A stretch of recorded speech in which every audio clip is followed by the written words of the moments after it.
साथियों, कोरोना काल के खास तौर पर बाद में दिल से संबंधित बीमारियों, हार्ट अटैक की संख्या बहुत अधिक बढ़ गई है। न केवल प्रौढ़ों में, न केवल वृद्धों में, बल्कि युवाओं में भी। जब हम मेडिकल एस्ट्रोलॉजी की बात करते हैं तो सूर्य हमारे सीने में धड़क रहे दिल का कारक है। सूर्य की यदि कोई बीमारी है तो कहीं ना कहीं सूर्य जो है वो इल प्लेस्ड है, गलत स्थान पर है। इसी की हम पड़ताल कर रहे हैं।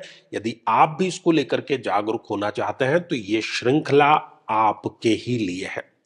आज हम वृश्चिक लग्न की बात करने जा रहे हैं। और यदि अभी तक आपने अपने लग्न से संबंधित एपिसोड नहीं देखा है तो यहां आई बटन में हमने आपको उसका लिंक प्रोवाइड करा दिया है। जाकर के जरूर देखें, समझें और निदान भी करें। और निवेदन आपसे केवल इतना कि इस एपिसोड को या हमारे किसी भी एपिसोड को देखने से पहले आप अपनी कुंडली अपने समक्ष रखें, ताकि जो बातें आपको बतलाई जा रही है उसकी तार्किकता, वैज्ञानिकता पुख्ता तौर पर आपको समझ में आ जाए। तो मेरे बहुत ही प्रिय और बेहद सम्मानित साथियों, हृदय की असीम गहराइयों से अभिनंदन, बहुत बहुत हार्दिक स्वागत। तो साथियों, ये रही एक वृश्चिक लग्न की जन्म पत्रिका। वृश्चिक लग्न की क्यों है ये जन्म पत्रिका? क्योंकि 8 नंबर से ही जन्म पत्रिका का प्रारंभ हो रहा है। और वृश्चिक लग्न की जन्म पत्रिका में सूर्य एक समग्रह है। ना बहुत योग कारक अर्थात शुभ है, ना बहुत वो मारक है। लेकिन कोई भी ग्रह योग कारक या मारक कब होता है? उसकी स्थिति के अकॉर्डिंग होता है। जैसे इंसानों की पहचान होती है कि वो कैसी संगत में बैठा है। कोई साधु है, गलत संगत में जाकर के बैठ गया, अब साधु नहीं रहा। कोई बुरा व्यक्ति है, अच्छे सत्संग में आ गया, अब वो अच्छा बन गया। तो ऐसा ही ग्रहों पर भी होता है। साथियों, सूर्यदेव यदि उच्च राशि के होकर के भी यदि इस रोग के भाव में विराजमान हो जाते हैं तो वो व्यक्ति को हृदयाघात की समस्या अवश्य दे देते हैं।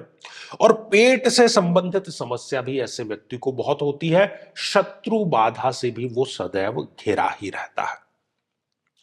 साथियों, सूर्यदेव यदि इस अष्टम भाव में विराजमान हो जाएं तो वो यहां पर भी ये समस्या इस जातक को अवश्य देते हैं। और साथ ही ससुराल पक्ष से जो उसके संबंध है, सरकारी जो उसके कार्य है, वो कभी बनते नहीं। खासतौर पर जो सूर्य की महादशा है वो उनके लिए एक अति मारक महादशा बन जाती है। साथियों, सूर्यदेव यदि नीच राशि के होकर के इस द्वादश भाव में विराजमान हो जाएं तब भी वो हृदयाघात की समस्या इस जातक को अवश्य दे देते हैं। और खास तौर पर मेडिकल के जो बिल हैं, डॉक्टर के पेटे जो खर्च है, हॉस्पिटल के पेटे जो खर्च है, वो सदैव इनका बना रहता है। और प्रौढ़ अवस्था में मतलब 45 प्लस में आकर के इनको कोई ना कोई स्थायी रोग भी सूर्य की ये अवस्था अवश्य दे देती है। साथियों, यदि सूर्य की आप डिग्रियां देखें जन्म पत्रिका में, कहीं यदि वो 0 डिग्री के विराजमान है या वो 28, 29 जैसी अंतिम डिग्रियों के विराजमान है तो 0 डिग्री क्या होता है? एक नवजात शिशु के समान शक्ति। 28, 29 डिग्री क्या होती है? एक वयोवृद्ध के समान शक्ति। तो ये दोनों ही शक्तियां किसी कार्य की नहीं है। ऐसे में भी हृदय की कमजोरी की समस्या जो है वो बनी रहती है। यदि सूर्यदेव इस जन्म पत्रिका में राहु के साथ में किसी भी भाव में विराजमान हो जाएं तो सूर्य की और राहु की जो ये युति है इसको ग्रहण योग कहा जाता है। और ये शरीर में किसी न किसी प्रकार के इन्फेक्शन का कारण बनती है और हृदयाघात का भी ये कारण अवश्य बन जाती है। सूर्य यदि जन्म पत्रिका में केतु के साथ में विराजमान है, केतु एक परम सेपरेटिव टेंडेंसी वाला ग्रह है। व्यक्ति को इंट्रोवर्ट बनाता है, अकेला रहना वो पसंद करता है। और कहीं ना कहीं ये तनाव भी उसके लिए हृदयघात का कारण बन जाता है। साथियों, यदि सूर्यदेव इस जन्म पत्रिका में शनि के साथ में प्लेस्ड हैं तो शनि क्या करता है? हर एक चीज को लंबा खींचने का कार्य करता है। जो भी बीमारी शरीरगत है उसको वो लंबा खींच, आसानी से वो ठीक नहीं होती। तो हृदय के मामले में भी ये बात यहां पर बिल्कुल फिट हो जाती है। साथियों, यदि सूर्य और शुक्र की युति है, बहुत सी कुंडलियों में ये होती है, यहां पर भी शारीरिक कमजोरी व्यक्ति में सदैव बनी रहती है। किडनी से संबंधित समस्या उसको अवश्य आ जाती है। शुक्र एक अति मारक ग्रह है इस जन्म पत्रिका में। एक और अति मारक ग्रह है और वो है बुध देव।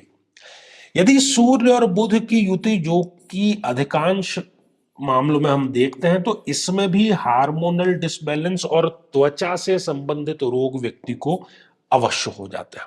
तो ये सारी स्थितियां मैं समझता हूं कि आपने बेहतर ढंग से इसको न केवल सुना है बल्कि समझा है, और इसका आप मनन भी अवश्य करिएगा।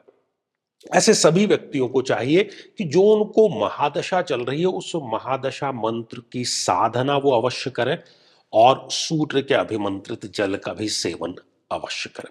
श्रृंखला हमारी जारी है साथियों, बहुत ही वैज्ञानिक और सटीक है। अब जाने से पहले आपके लिए सूचना यही है कि यदि आप भी चाहते हैं कि आपकी कुंडली का सूक्ष्म और वैज्ञानिक विश्लेषण हो, तो आगामी समय में मैं स्वयं इन शहरों में उपस्थित रहूंगा। आप समय लेकर के मिल सकते हैं या फिर टेलीफोनिक या वीडियो कॉल के माध्यम से भी आप जुड़ सकते हैं। तो इसी मंगल कामना के साथ में कि आप सभी स्वस्थ, समृद्ध और शांतिपूर्वक जीवन व्यतीत करें। नमस्कार साथियों, कई वर्षों के जन्म पत्र का अध्ययन और लाखों कुंडलियों के अध्ययन के बाद हम ये कह सकते हैं कि यदि किसी की जन्म पत्रिका में शनि पीड़ित है, तो उसको इस ग्रह की महादशा में इन 9 लक्षणों का, इन 9 कष्टों का, पीड़ाओं का अवश्य सामना करना पड़ता है। व्यक्ति कर्मचारियों, खासतौर पर 4th क्लास के एम्प्लॉय से सदैव परेशान ही रहता है। अपने ही परिवार का विरोध हर बार उसको सहन करना पड़ता है। शरीर के जोड़ों में गठिया का रोग बहुत युवा अवस्था में ही घर कर जाता है। पूरी की पूरी ये दशा इनके लिए मृत्यु तुल्य कष्ट लेकर के आती है और हर एक कार्य में इनके देरी अवश्य होती है। झूठे इल्जामों का इनको सामना करना पड़ता है। बदनामी के कारण इनका कई बार घर से निकलना दूभर हो जाता है और किसी केस में तो जेल योग तक का इनके समीकरण जरूर बनता है। व्यक्ति कई बार आलस्य के चलते आवश्यक कार्य को भी टालता चला जाता है। लेकिन साथियों, यदि आप भी इन सभी कष्टों से स्थायी और सटीक मुक्ति प्राप्त करना चाहते हैं, तो उसका तरीका है इस ग्रह की महादशा मंत्र साधना दीक्षा, जो विशेष रूप से आपके नाम, आपकी जन्मतिथि के अकॉर्डिंग की जाएगी। और गुरु दीक्षा के माध्यम से अभिमंत्रित माला भी आपको प्रदान की जाएगी, ताकि न केवल ये सारे कष्ट दूर हों, बल्कि ये पूरी की पूरी महादशा आपके लिए शांतिदायक और सुख समृद्धिदायक साबित हो। साथियों, कई वर्षों के जन्म पत्र का अध्ययन और लाखों कुंडलियों के अध्ययन के बाद हम ये कह सकते हैं कि यदि किसी की जन्म पत्रिका में राहु पीड़ित है, तो उसको इस ग्रह की महादशा में इन 9 लक्षणों का, इन 9 कष्टों का, पीड़ाओं का अवश्य सामना करना पड़ता है। ये भ्रम की स्थिति पैदा कर देता है। व्यक्ति ये निर्णय नहीं ले पाता कि उसके लिए सही क्या है, गलत क्या है। और यदि वो निर्णय ले भी लेता है, तो वो निर्णय उसके लिए आत्मघाती साबित होता है। हर एक कार्य में हानि, हर एक कार्य में आकस्मिक समस्याएं सदैव खड़ी रहती है। व्यक्ति नशे की तरफ आकर्षित होता है और उसमें डूब भी वो जाता है। अपने ही लोगों से उसको धोखा मिलता है। विवाह के पश्चात विधवा या विधुर योग भी उसके निर्मित हो जाता है। नाहक ही बदनामी, अच्छा कार्य करने के बावजूद भी बदनामी इसको प्राप्त होती है। छोटी बड़ी जेल यात्रा का योग भी यहां पर निर्मित होता है और घर में सदैव गृह कलेश का वातावरण बना रहता है। लेकिन साथियों, यदि आप भी इन सभी कष्टों से स्थायी और सटीक मुक्ति प्राप्त करना चाहते हैं, तो उसका तरीका है इस ग्रह की महादशा मंत्र साधना दीक्षा, जो विशेष रूप से आपके नाम, आपकी जन्मतिथि के अकॉर्डिंग की जाएगी। और गुरु दीक्षा के माध्यम से अभिमंत्रित माला भी आपको प्रदान की जाएगी, ताकि न केवल ये सारे कष्ट दूर हों, बल्कि ये पूरी की पूरी महादशा आपके लिए शांतिदायक और सुख समृद्धिदायक साबित हो। साथियों, कई वर्षों के जन्म पत्र का अध्ययन और लाखों कुंडलियों के अध्ययन के बाद हम ये कह सकते हैं कि यदि किसी की जन्म पत्रिका में केतु पीड़ित है, तो उसको इस ग्रह की महादशा में इन 9 लक्षणों का, इन 9 कष्टों का, पीड़ाओं का अवश्य सामना करना पड़ता है।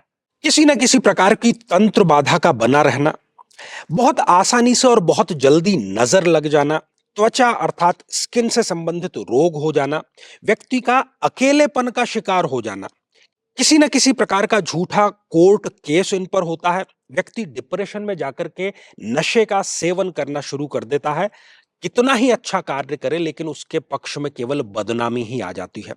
शत्रु जिधर देखो उधर नए नए पैतरे अपनाते रहते हैं और व्यक्ति घर में भी गृह कलेश का शिकार होता रहता है। लेकिन साथियों, यदि आप भी इन सभी कष्टों से स्थायी और सटीक मुक्ति प्राप्त करना चाहते हैं तो उसका तरीका है इस ग्रह की महादशा मंत्र साधना दीक्षा, जो विशेष रूप से आपके नाम, आपकी जन्मतिथि के अकॉर्डिंग की जाएगी और गुरु दीक्षा के माध्यम से अभिमंत्रित माला भी आपको प्रदान की जाएगी, ताकि न केवल ये सारे कष्ट दूर हों बल्कि ये पूरी की पूरी महादशा आपके लिए शांतिदायक और सुख समृद्धिदायक साबित हो।